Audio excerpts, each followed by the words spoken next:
Coming up today on the Broadway Shuffle, Texas Tech dismantles Arizona State. We look ahead to the Big 12 championship week, and spring football is officially here. That and much more next on the Broadway Shuffle.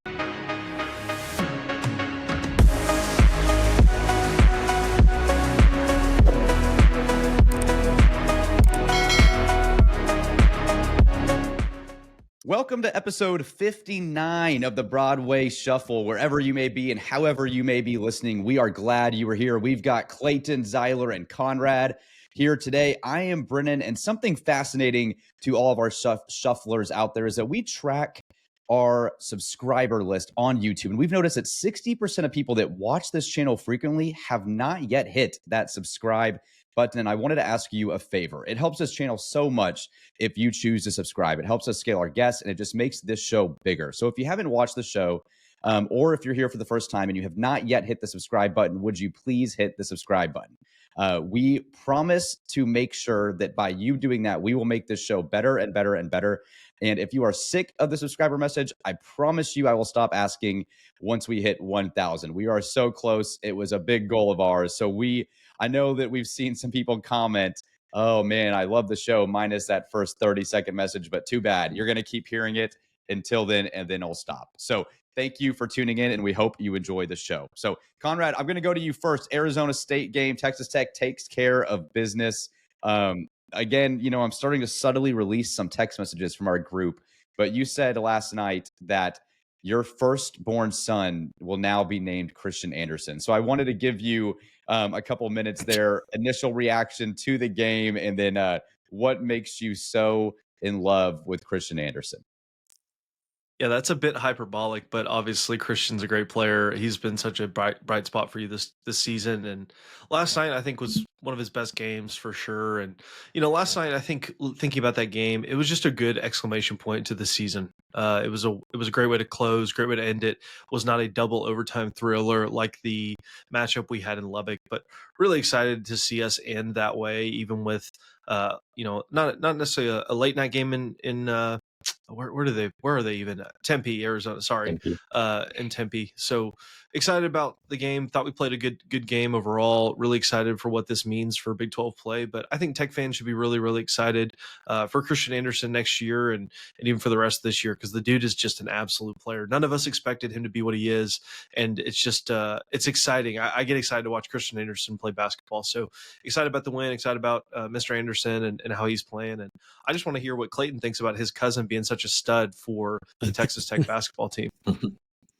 Yeah, it's awesome to watch my cousin, watch him growing up playing little dribblers. So it's really cool to see him on the big stage now. Clay, to your point though, I know we all love Christian Anderson, and he's been such a bright spot. When you're looking at him and what he's able to do, I mean, I don't think he even had an assist yesterday. It's like the dude is just out there getting buckets, and that's really all you really need him to do. His rise to where he's at is a big reason you are where you are, and to see him play so well in the last game of the year, it just kind of put a stamp on what a special year he really did have and what he's meant to the success of this team. Yeah, for sure. Having a player of his caliber coming off the bench is just such a luxury.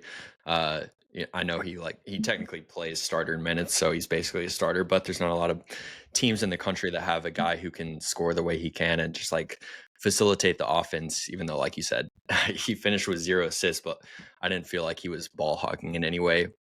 It's just so nice to have a player like that.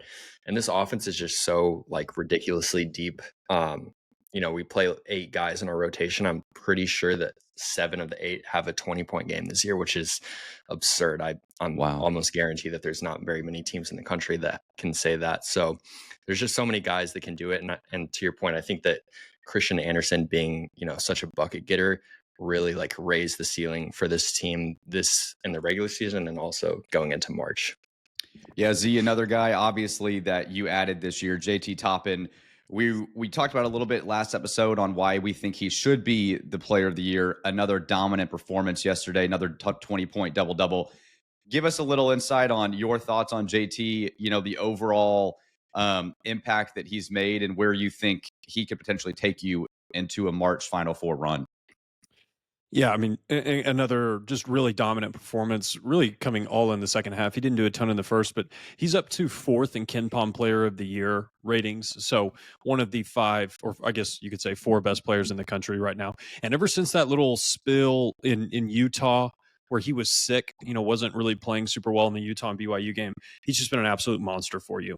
I think it speaks one to JT, working, he improved his free throw shooting and his 3-point shooting a ton since last year. Those were areas where I was like, yeah, he's great around the rim, but he's a 56% free throw shooter or whatever it was. And he's up to 70 something percent. That's a huge leap. He's hitting over 30% of his threes. You have to respect it now.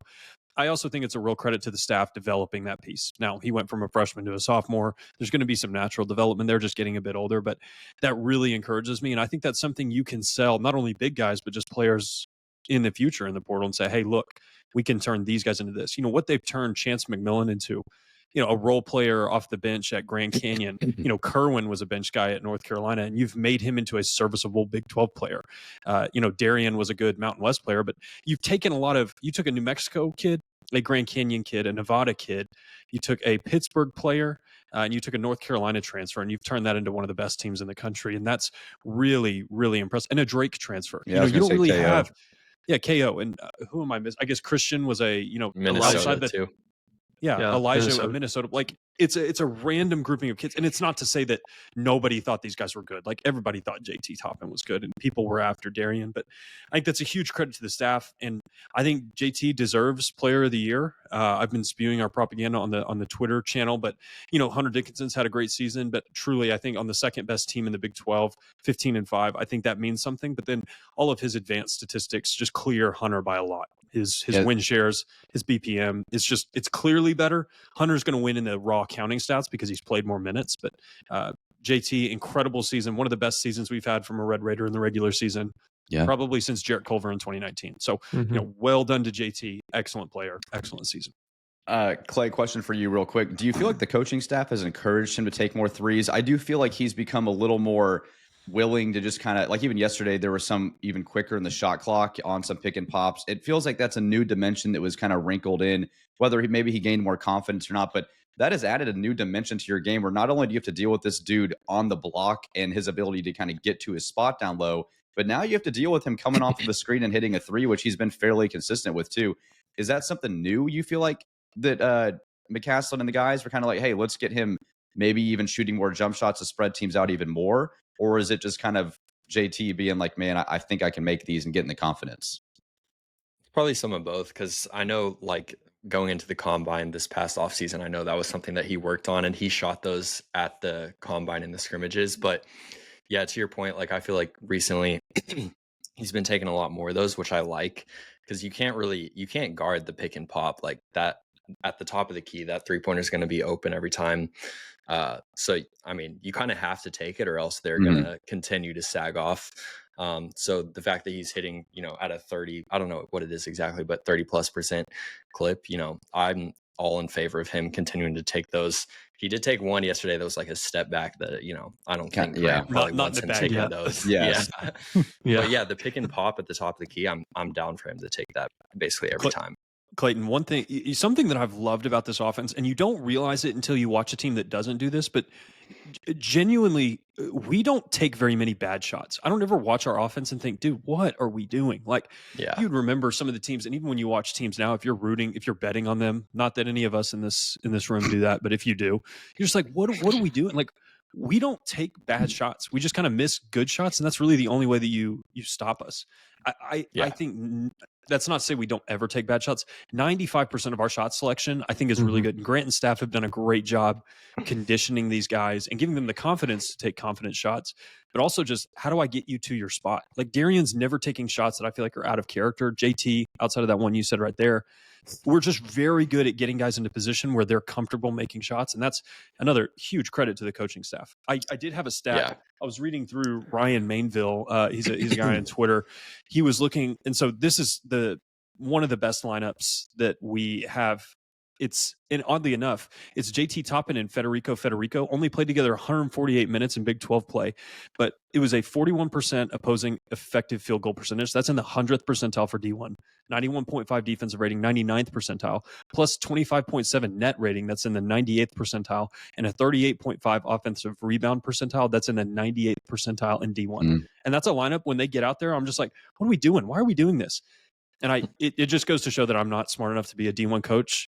It's funny that lineup that feels really weird is also really effective for us when we're looking to get stops. That's why you're seeing that team go out there on the floor. So really, really interesting stuff. I was going to mention this too, because this was one of my favorite plays from yesterday. We've been hard on Federico.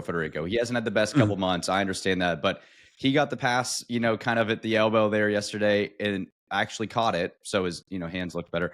And then he was able to dish a beautiful pass to JT underneath, that led to a JT dunk. And I was like, man, what a beautiful drop pass there by Federico. And even seeing how well they even play together on the offensive side. I know Federico doesn't offer much offensively, but that play right there, I was like, you can tell they just play so well together. Like that is a free basketball play, and the continuity that is happening there. That's hard to get from a 7-footer to a 7-footer on a team. And that's, coaching, and it's fun to watch. Conrad King McClure yesterday, who was the color commentary analyst for ESPN, he did say that he thinks that JT Toppin should come back. ESPN Big Board has him ranked 59th, so really late second round draft pick. Any chance you think JT's coming back, and what would that do for your program if you could keep a core of D5, Christian, and JT next year? Well, do y'all think there's actually any truth to that before I answer that question? Like, do y'all think that there's any way he would consider coming back? I don't think JT is coming back. I think JT's coming back. Maybe he gets a terrible grade at the draft or at the combine, but I think that's very unlikely. I do think now more than ever with what you can get in NIL and revenue sharing, I know it'll change next year. If you do get a late second round grade, like take the best big guy from 2019 to 2022, 2023, like a Drew Timme. Where's Drew Timme right now? Balling out in the G League. In the G League. Yeah, exactly. So like, and he even had a little more to his game, I think, than like a Toppin. And so you're talking about if you're 6'9", and no discredit to JT, but he's still young. He's still growing. He can still add a lot to his game. He needs some mass too. The moment you get drafted, and you get drafted late second round. I mean, we've seen Culver. Where is he? G League. Jamias, G League. McClung, G League. If you can go make 7 figures in college and keep growing to maybe becoming an actual NBA player, I don't know why you'd go to the draft. If you're a late second round grade. So I think there's a chance. Is it likely? Yeah. Maybe not after his year, but I do think there's more of a chance now than there would have been, 4 or 5 years ago.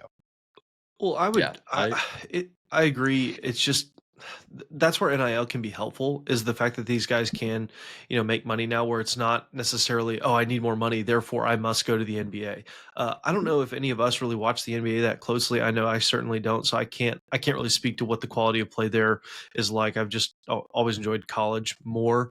But thinking about JT, if he could get bigger and just continue to develop and still get paid 7 figures, like I would assume he maybe already is, that would just be so much more fun if I was in his shoes, because you can play in the Big 12, you can play with a great coach, you can play with guys like, Christian. If you could somehow get D5 to come back, and then all the pieces you're going to add, I would just hope that there would be more of a consideration, especially with a second round grade. Obviously, if you're a first round grade, you go get that money and you go take your chances. I wouldn't fault anyone there. But thinking about what Brennan just said, it would make sense to me that he would at least consider it. But then again, I've never had multi-millions of dollars thrown in my face to go play sports. So I don't know. I'm just talking about this like an amateur, but at the same time, I think that would be really cool for Texas Tech if we could get him back. And, in the NIL era, I guess anything is possible.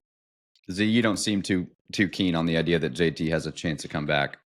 I mean, I just listened to Grant the other day, and they asked him straight up, like, would you want JT to come back? And he said no. It's like, that means I've done a bad job developing him. And if you're talking like that as a head coach, like, and he didn't say it that bluntly, but I think the plan was always for JT to be here 1 year and go to the NBA. And if I don't know necessarily, I love the development idea. I think the only thing that could be appealing is the guarantee of probably $1 million plus paycheck, because you don't get that as a second rounder. Probably your best outcome's a 2-way deal or something like that. Yeah. But I mean, there's no better place to develop than when you get to do it professionally full time and you don't have to go to class. Like, that's a much better place to develop with like the who knows, even if you're with the Pistons or something like that, like that's your full-time job. Like that's the best place for you to develop. You just don't have the guarantee of money. But I think JT's plan was always to go to the NBA after this year. And if he's playing like a top 4 player in the country, how much more does he have to prove at this level before it's like, hey, listen, I'm young. This is where you've got the highest potential from NBA guys. They love young players. Yeah. And then what if he gets injured? I'd like to see agree. I'd like to see him prove it through 2 national titles in a row, 2 national player of the years in a row, Texas Tech's all-time winning score. There's a lot I think he could prove to me at Texas Tech before he goes to the league. If I selfishly. Could you imagine just one more year? Like if he could, how he could vault himself like even up from a late second rounder to maybe a late first rounder? I just don't know. It's like Timmy. Or not. Timmy's a great example Yeah. where it's like he came back for another year and it's like, oh, sweet, dude. You're the same player. You're still really good in college. You didn't get more athletic. You didn't get some of those things just don't change. Like JT's never going to be 260 pounds and be able to, like, I think there's a lot of flaws with his game translating to the NBA. And maybe that's why it may make sense for him to come back to college. Like, I don't see him as an NBA player. And that was my point. It's like you've got guys that are his size that are crossing people over. I mean, and shooting step back threes. And I know there's minutes like for guys like Mason Plumlee in the NBA or Zach Edey. Like there's minutes there, but you're going to have a really hard time at his current structure with the way the league is set up to be an effective player. Like, and GMs know that in the NBA. They're not just going to draft a 6'9" guy that's very limited in creating his shot against guys that can do that in the league. And not saying JT really couldn't get there, but he's not a great NBA fit for what the current NBA game says you need to be a first-round draft pick. But also, you know, also the NBA, Clay, before there's like it's not like the NFL where your first round grade you're expected to go in immediately. Like probably 10% of NBA draft picks actually become something great. You know, like we mentioned, Culver was even something serviceable. Yeah. Like Culver was the 6th overall pick, and the dude was like the worst free throw shooter in the NBA his rookie year and is out of the league, and he was a 6th overall pick. So it's just you kind of just sometimes you have to draft what you've got in the league, and because it's hard that superstars are coming in every single year from the NBA draft. Yeah. The other thing that you're going to have to consider is like, you'd love to pay all these, but like, I don't think you have enough to keep Toppin, Anderson, and Williams. Like, I mean, those guys are going to be, Christian Anderson is going to get a monster paycheck this offseason. Like, he'll be 6 to 1 point something million. Like, I think he'll be humongous. It's just like, it's what every team loves. I think if all 3 of them wanted to come back, we would find the money for all 3 of them. That's I think we would. I know that's a lot of money, but I mean, let's start taking donations now on the Broadway Shuffle. I think it'd be close to 3. And I'll keep it. Because the JT rumored number is around 1-ish million, like give or take 200 grand, and that price didn't go down. And I think Darian's was like a little bit lower than that, and Christian's going to be somewhere around there. Like you'd be tying up almost $3 million, and I think basketball is expected to get about that much in revenue sharing. Like that, I mean, that's going to be a tough one. Yeah, and Clay, I think it's great. Good idea. So let's all, if you're listening, Venmo Clayton as much money as you possibly can. We'll keep it safe. I'll keep it safe. Yeah. Clayton is the most trustworthy guy here on the Broadway Shuffle. And then Clay will then Venmo it to Elijah and Christian and JT and D5 for next season. So you can lock it in now. You can start donating now to the Broadway Shuffle. Shufflers can do their part. Shufflers can do their part here. Yeah, no refunds. No. Yeah, if they stay in the draft, I'm sorry that money's mine. But if they go to a good cause. It'll go to a great cause. Yeah. So, okay. Brennan, one thing I did just want to, and I'm bad at this because I get caught up looking ahead. I need to just enjoy this team for what they are now. I was really bad at this during the Chris Beard time. I was always looking like, who's going to take Beard? Is Beard up? It's like, dude, I've said this a million times. Like Level says, just enjoy the ride while you're on it. Don't be looking for the exit. Like when's the exit sign? Man, I just really enjoy watching this team, and we only have 2 more guaranteed games with them. It's been a ton of fun, regardless of what Christian and Darian and Toppin do. Heck of a season. I know we're probably about to get into what this general overall season meant for you. We haven't even really talked about the Arizona State game, but man, what a team. Super impressed with them. and we don't even, I mean, we can really go into the game if we want to. I really don't think we need to as much because it was more just an easy win and it just kind of solidified, man, what a great regular season. And we're hoping we have a potential, 8, 9 more games left of this team to play because that means you'll be cutting down the nets in San Antonio here in a month. But I wanted to ask, just regular season wise, I think this team clearly exceeded expectations for all of us. We knew we'd be good. We didn't know we'd really be this good. And we did not know what we'd be getting with Christian Anderson and JT Toppin. I wanted to go through and say, if you had to grade just the regular season. So we'll obviously do maybe a season review once it's all said and done, but March is just such a tricky time in basketball. So I want us to take a time to enjoy this team now. If you had to grade this season, Conrad, I'll go to you first. What do you give an overall grade, and who was your favorite player from this year's team? Yeah, I'd probably give it an A, not A plus because you didn't win the Big 12, but second and 15-5 in the Big 12 is incredibly impressive, considering what we were even. I don't even remember we were picked to start the year, but seventh, I think. Seventh, yeah. Okay, so seventh to second, 15-5, a team full of absolute stars like this. That they play together so well. I'd have to give it an A. It would have been an A plus for me if you do win the Big 12, but again, we didn't do that, and so can't be that for the regular season. But just been such a fun time watching all these guys play together. Even the progression of the team from that first UCF loss at home to now, just like we went in the game. I don't know if y'all felt this way, but last night I was like, yeah, we're gonna beat them by 20. I mean, it was just like I was like, I'm not worried about this team. Obviously, we had the double overtime thriller in Lubbock, but at the same time, it was something that for me, as the season went on and we progressed, it just got better, and the chemistry got better and better and better. Even with guys missing time and missing games here and there, just a fantastic team from top to bottom. So I'm going to go A. And then my favorite player, no surprise here, would be Christian Anderson for sure. I mean, just seeing a young kid come in and develop into what he's become now, just so fun to see that firsthand, and then to see not only what he's going to do now, but in the future. So Christian for me, but again, you can make a case for a ton of great players on this team. I would not be surprised if we all said Christian, but at the same time, hopefully there's some variety. But you could really say everybody or anybody on the team in that sense. So Clayton, what would be your answer? What would be your grade, and what would be your favorite player? Yeah, I would give it an A for sure. The only thing keeping it from an A plus is the UCF and the St. Joe's losses. If you could flip those results, I'd probably give it an A plus, and you'd probably move up a seed line in the bracket. But it has to be an A. I mean, like you said, pick 7th, even though that's probably a little low. That's probably a mistake. We probably should have been picked 6th or 5th at least.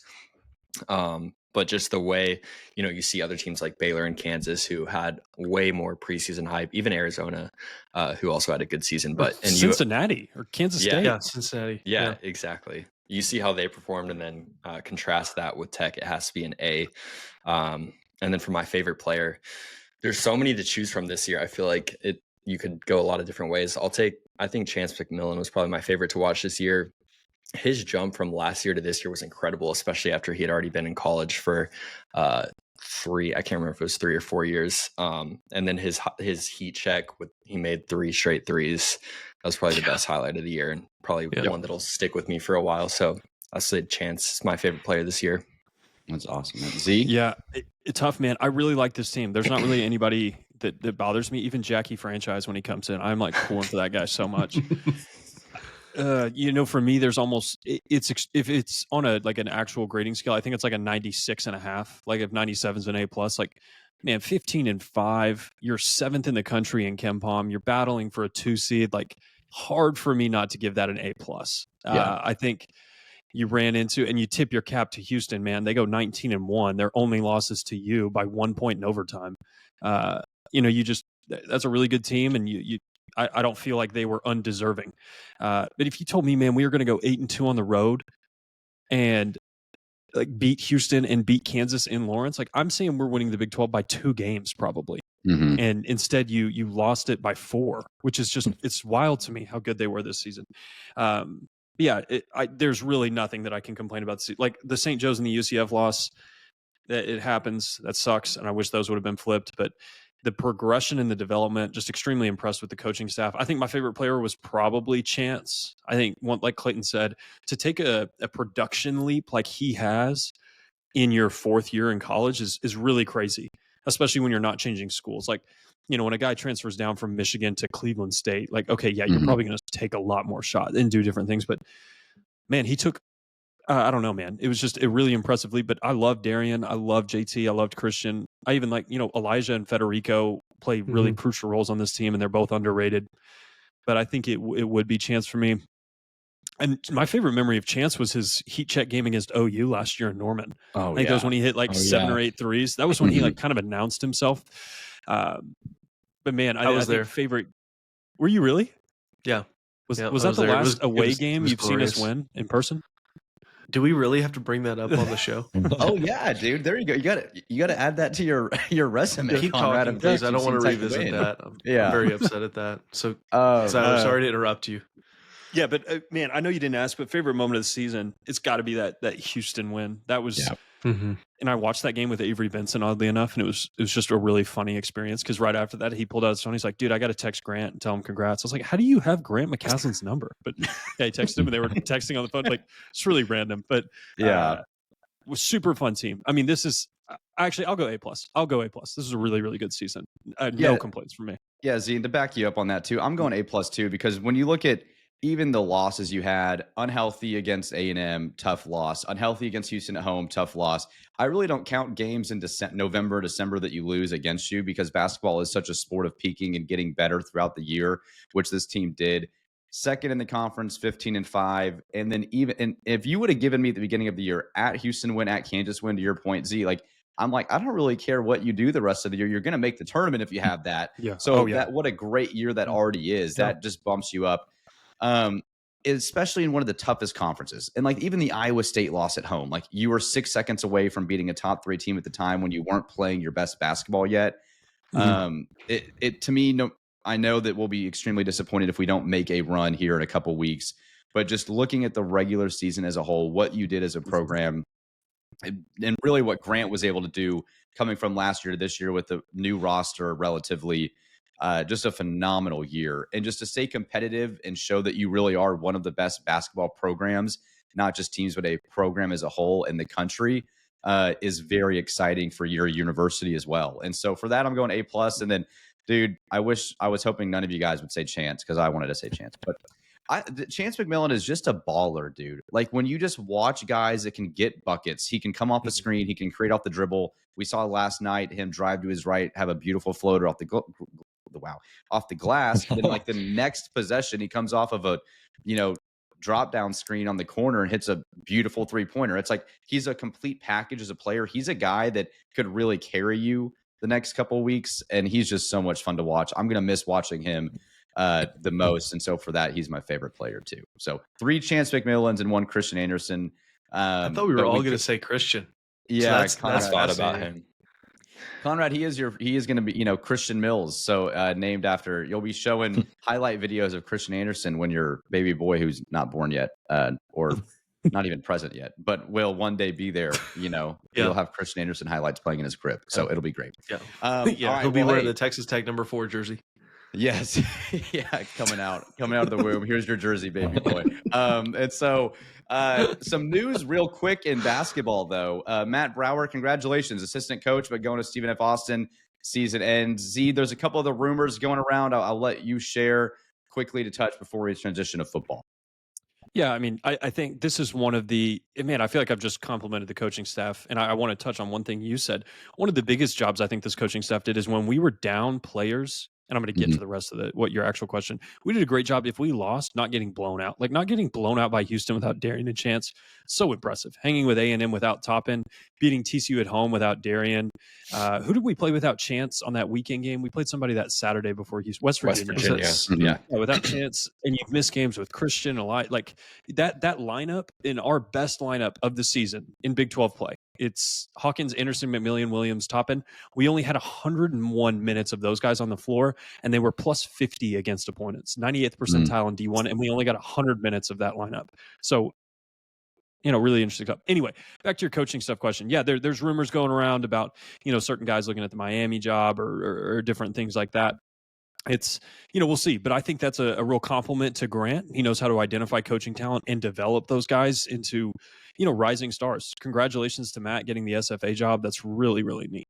Look forward to evaluating him in 25 years when Grant leaves Texas Tech, see if he's worth, assuming the mantle. But that's what you really want to start, is have guys come in here, have success, enjoy this place, build relationships with our donors, our boosters, and then send them off. And if you need to ever bring them back, that's you're building yourself a candidate pool, and those are always really good things. Now it'll be a challenge for Grant. How do you replace that guy with somebody as good or even better? But yeah, your staff is going to get looked at based on this season, and that's a good compliment to your program, and it's a great compliment to those assistants and to Grant himself. Yeah, it's awesome, man. Congratulations there. All right, well, some news quickly before we get to football. We mentioned it last episode. I'll mention it on Thursday as well, but we will be doing a March Madness marathon with the Broadway Shuffle. We are going live on the 16th at 5 o'clock Selection Sunday on YouTube.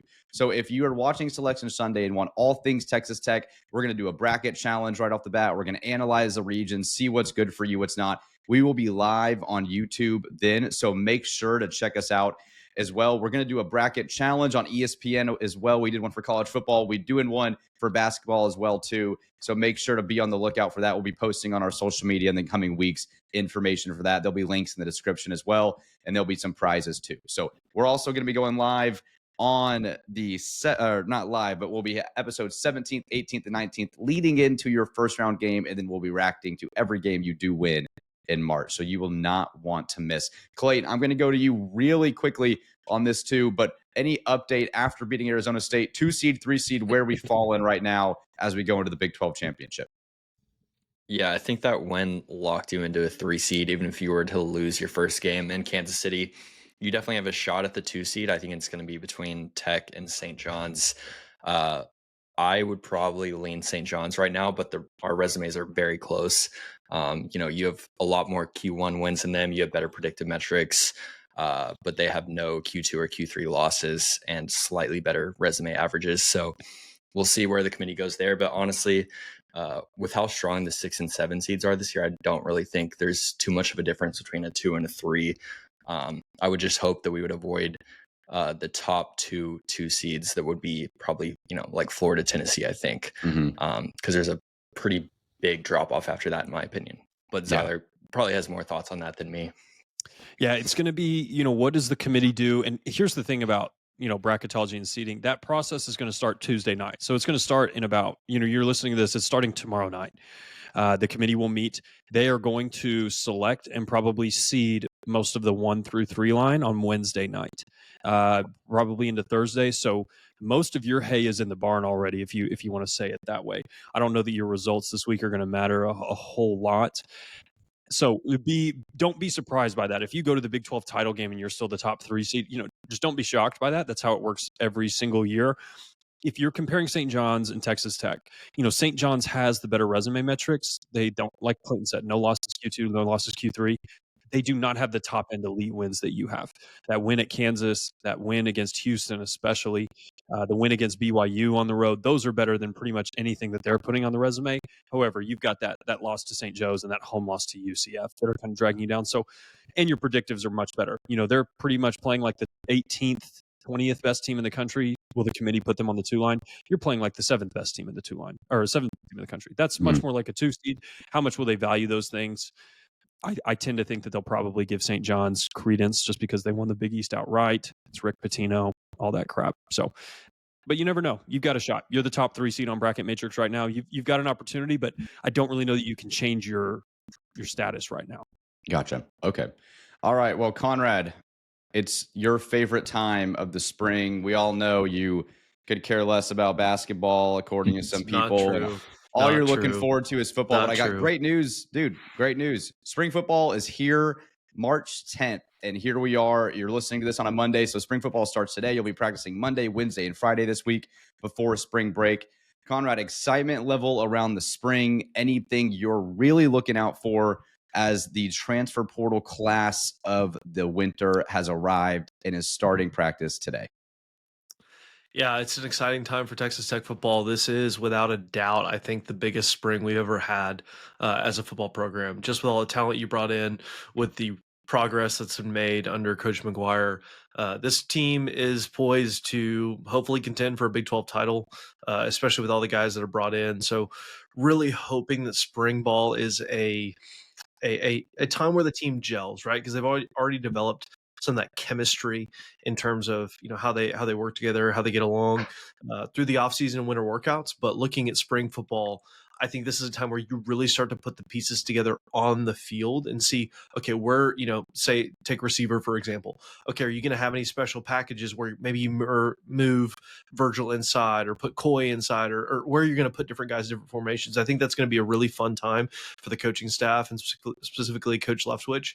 But just also what you're hearing about Coach Wood, the detail-oriented kind of coach that he is with his defensive scheme and what that's going to look like, as well as infusing just a level of talent that maybe, correct me if I'm wrong, but this, again, I don't know that we've had this before. And so having all those things together and knowing that they're going to be on the field today practicing, maybe as you're listening to this, is really, really exciting. And so just fascinated to see where this team goes this year. And it all started, back on January 15th when everybody came back to campus, but now they're starting to really get into more football activities. And so excited to see how they gel, and hopefully we can maybe catch a practice or something like that throughout the spring. So yeah, I'm extremely excited. I don't know if you guys share my excitement level, or maybe you're tempering expectations, but my excitement level is through the roof for the 2025 Big 12 champion Texas Tech Red Raiders.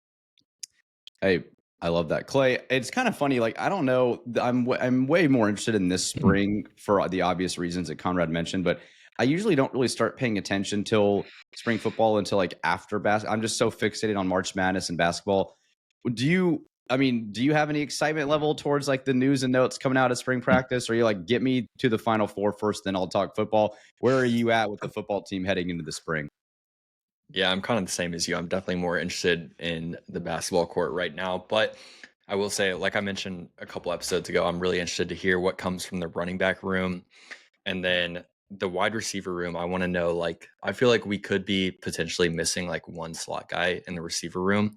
So I'm interested to hear if any of like the freshmen that were already here step up, or if we're going to be looking for another player in the spring portal window. I'm looking forward to that. But at the same time, with you having Terrence Carter and John Carlos Miller, I would hope that we run a lot more like 12 personnel with 2 tight ends than maybe, 3 wide receivers on the field at all times. So it may be something that we can get away with not having, but that is one position that I'll be looking for news around. Yeah, Z, and that's a great point that Clay made. There is a spring portal window still. So if you think this is your final roster, that is not true. There'll be guys leaving, guys still entering portals coming up that you could still look to add to your roster. So still very early on in what will be your final roster come, late July, early August. Anything we should keep an eye out there in the spring portal window, and any maybe potential injury things we should be looking out for as well heading into spring practice? Yeah, on the injury note, nothing that wasn't really known. The only real downside that we saw, I think Chapman Lewis did suffer a pretty serious knee injury in the Arkansas game. He's out for the spring. If that injury was in December, if that was an ACL or something, he may not play at all this year. That would just be one item that I'm keeping a tab on. If you see us take another safety or something like that, which we would have already known that in the portal window. But so just keep an eye on that. Everybody else was kind of expected. Baron Morton's obviously out for the spring. Cameron Valdez, guys that tore up their knees and were out for the season. They're out. Dylan Spencer's still out, but I was at a practice and saw him moving around pretty well. I think he's going to be doing stuff. He's not like in a boot or in a cast or something like that. If I were looking for wide receiver help, if you're on Red Raider Sports, which, we collaborate with, and we encourage you all to go sign up to Red Raider Sports. It's a great message board site. Be on the lookout for, potentially a 5-star receiver, maybe evaluating your program in the near future. So whispers going around about that. We'll see what actually happens. But I do agree with Clayton. I think you need another kind of jitterbug guy in the slot, it's just not really Josh Kelly, but and not really Jakeem Grant. You'd always take a Jakeem Grant. Like you could just take a bunch of him. But I'll take a Michael Crabtree, something like that. Yeah. we need Jamar Chase. We're one Jamar Chase away. Honestly, the guy that I can think of recently is like a Cameron Batson, like somebody that's pretty attainable. Can you get somebody in the slot like that? Yeah, I mean, Kiki was obviously really good, like had a great little NFL career, but somebody that you can rely on 3rd and 4 that you can go get. He's going to have like 8 catches for 28 yards, but it's like all first downs, like that kind of guy. Yeah. I know they moved Coy inside, which is kind of interesting. So Coy's playing at the slot now. So you've got Virgil on the left and you've got Douglas out on the right and Coy inside. So I'll be interested to see. That's like a weird. I don't know that he's quick enough for that, but Yeah. we'll see how that kind of plays out. That 5-star receiver you're naming, would I know his name? Conrad No, has probably some. not. Conrad needs to make some apologies before we discuss him in name on the podcast. Okay, I just was kind of curious if I might be familiar with the guy's name. I don't know. Conrad, you got an idea? Who? Who? No, we're obviously talking about 5-star plus receiver Micah Hudson. His journey has been something to behold. If you're a Texas Tech fan or even a Texas A&M Aggie, this offseason and thinking about what's happening there, just really hope that. I mean, it's tough, right? Because when you leave a program and you're a highly touted guy like that, and you don't want to be at a certain place, obviously the fan base is going to react accordingly and say, okay, you don't want to be here. We don't need you here. And the reality is you don't need any player. If you're one player in football is not necessarily going to change. Zyler, go ahead. Conrad, did the fan base say that or did you say that? I think I was one of very, very many people that said that. Okay. And I do represent the Tech fan base. So it's, I will say this. Brennan and I were on another podcast over this weekend, so shout out to the Win, Lose, or Tie podcast. Go check out that episode. But my grandma came on the show, and she said that we're all way too mean to you and that we need to lighten up because she says you do a great job. So what's your grandmother's name? Miki. She also, some commentary from her as well. She said Christian Anderson's really hot and that he needs to get paid a lot of money. So that's the kind of fan that you're attracting, Conrad, just so you know. Well, your grandma knows ball. Grandma knows ball. Well, Miki, thank you for protecting me. Bullying does happen here on the Broadway Shuffle at time or two. But back to Mr. Hudson. I'd love to see him come back. It'd be really cool. But at the same time, I'm just interested to see what happens. But at the same time, I'm happy to retract my "we don't need you" statement if he does want to come back and be a superstar for our program, like we know he can.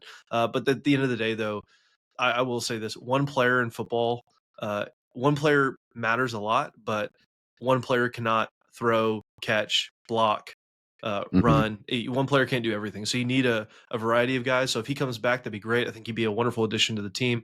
But at the same time, if he doesn't, that's okay as well. Yeah, and Conrad, that's a great point too. That we keep accountability here on the Broadway Shuffle, and we're wrong a lot of the times too, and that's okay. And we'll admit that if that happens. So if Micah Hudson does return, I know you'll be the first one to admit that you're wrong. You'll I think remember his last name when he comes back. So that'll be great. All right, let's get to our Tommy Tubervilles of the week. We've got some good ones this week. Clay, should I go first? We kind of got the same one. First. Okay, I'll go first. I never go first. I'm always asking you guys who it is. So I guess I'll take it. My Tommy Tuberville of the week is North Carolina basketball. Just a weird year for them, and they kind of got hot, but they had one quad one win. They went 1-11 against quad one this year. They did schedule a hard, schedule, but nonetheless, just from a blue blood type program, a very disappointing year. They had won 6 straight going into a home game against Duke. They had come back, taken the lead, and then just completely faltered, end up losing by double digits again. Just kind of a sad reality of where you're at if you're North Carolina. So, hey, Texas Tech basketball, better program than North Carolina. Who would have thought? So North Carolina basketball, you can't pretend you just aren't very good. You're probably missing the tournament. And for that, you are my Tommy Tuberville of the week. All right, Clay, I'll let you double down on that. Okay. Yeah. So I'm going to piggyback off of yours. My Tommy Tuberville of the week is Hubert Davis specifically. And it's not really because of anything they did versus Duke. They actually put up a pretty good fight. But it's because on College game day, Saturday morning, they were talking about Carolina and their tournament hopes. And Jay Billis was talking about their 1-11 or 1-10 quad one record. But he was like, but I can't remember the exact number. He's like, but 8 of those teams are in the AP top 25 that they lost to, and their student section started cheering. And that is just a sad state of a blue blood that your fans are cheering that your losses are to top 25 teams. So Hubert Davis, what you've done to North Carolina basketball is criminal, and you are the Tommy Tuberville of the week. Dude, it's crazy because, I mean, what? They played in a natty 3 years ago? Like his first year as head coach, I think, right? As a they went as like a 9 seed, right? Yeah, they beat Baylor in Dallas. Beat Baylor. Yeah. I was actually at that game. It was unbelievable. That was a wild game. Yeah, so weird fallout for North Carolina for sure. Okay, Z, who's your Tommy Tuberville of the week? Yeah, poor Hubert's going to get the three-peat here. My Tommy Tuberville is interim head coaches or coaches that are kind of anointed by the outgoing coach. I've got 6 examples here. So Jake Diebler at Ohio State kind of was the interim guy, and then after they fired what's his name, Chris Holtman, and the guy that's on the losing coaching staff gets some shooting regression, so he gets the full-time job. They're 17-14, going to miss the tourney. Kyle Neptune gets anointed by Jay Wright as they leave. They're 18-13, going to miss the tourney. Hubert Davis, 20-12, going to miss the tourney. Got the Roy Williams seal of approval. Rodney Terry, the interim guy, ends up taking a roster that he didn't build, goes really well, and now he is 17-14, going to miss the tournament. Rhett Autry gets anointed by what's his name, the Syracuse head coach, Jim Boeheim. Jim Boeheim. Yep, 13-18, going to miss the tourney. Ron Sanchez. Now this is not necessarily his fault. The Virginia head coach quit 2 weeks before the season started, but he is 15-16 and going to miss the tourney. All 6 of these guys, all going to miss the tournament at programs that expect to make the tournament and do well in the tournament. So word to the wise, do not hire a guy off the staff if the staff before was not going very well. The only real exception here is John Shire. Doing really well. But one for 6 on that. So don't do that. Wow. Interim head coaches getting full-time jobs. That is my Tommy Tuberville of the week. That's a good one, man. That's a broad Tommy Tuberville. I like that. Yeah. The Tommy Tubervilles this week are strong. They are. Kyle Neptune might be the worst basketball coach I've ever seen. It is, dude. But we have to remember Kenny Payne at Louisville. I think that's the worst Power 5 team I've ever seen. It probably was, honestly. Yeah, there's been some bad coaches. So I mean, Clay, that's a big statement there. But hey, you might be right. I don't know enough. I mean, I thought Billy Gillespie was a pretty bad head coach too, though. So that's another really fair point. Conrad, who's your Tommy Tuberville of the week? Yeah, so for me, I don't know how many times I've picked the school or someone from it to be my Tommy Tuberville of the week, but when there are times that you're forced to be creative with your Tommy Tuberville of the week, I tend to do the same thing and go back to the same olds. And so this week I'm going to go back to TCU and the TCU basketball program going to be missing the NCAA tournament. Sad to say, not really, but at the same time, just missing the tournament. And any chance I can get to poke TCU, I'm all for. So TCU basketball, you're my Tommy Tuberville of the week. Yeah, it got blown out by Colorado. Yesterday. Wild. Yeah. Any chance Conrad gets to trash TCU, it's there. And, we accept that here on the Broadway Shuffle, Conrad. You're okay. Yeah. So, all right. And TCU fans, if you are in the or if you are watching this far in, which I know you are, please just say hello in the comments. We'd love to meet you. Yeah, it'd be great. All right, Z, close us with some tech trivia, and then I'll let people know what we got coming on Thursday. Yep. So Christian Anderson finishes Big 12 play with a 6.6 box plus minus. This comes from Ryan Manville on Twitter. I've done 3 things from him today. He's got really good stuff. There are 2 Red Raider freshmen since 2008 to finish with a higher box score plus minus. Do you know who was number 1 in box score plus minus with an 8.2, which is extremely good for a freshman since 2008? Do you know who that player was? Jemias? I'm going to guess. Jemias is a good guess. Zyler Smith. Those are both really good guesses. Man, I know I'm wrong, but I'm going to say Keenan, but I'm pretty sure I'm wrong. It's a good guess. Conrad? It's Jemias. Okay, those are all really good guesses. It was actually Zyler Smith at 8.2. So that is wild to think about how good he was defensively and how good that team was. And that's on that 2018 team. He was an incredible weapon for you. And then Jarrett Culver finished at 7.9. So great, really good season for Christian. Yep. Wait, what was Christian's again? 6.6. That's crazy that we had 2 freshmen in 2018 better than Christian Anderson. Yep. Isn't that wild? Like they were awesome. And they were both like low 3-star players. Yeah.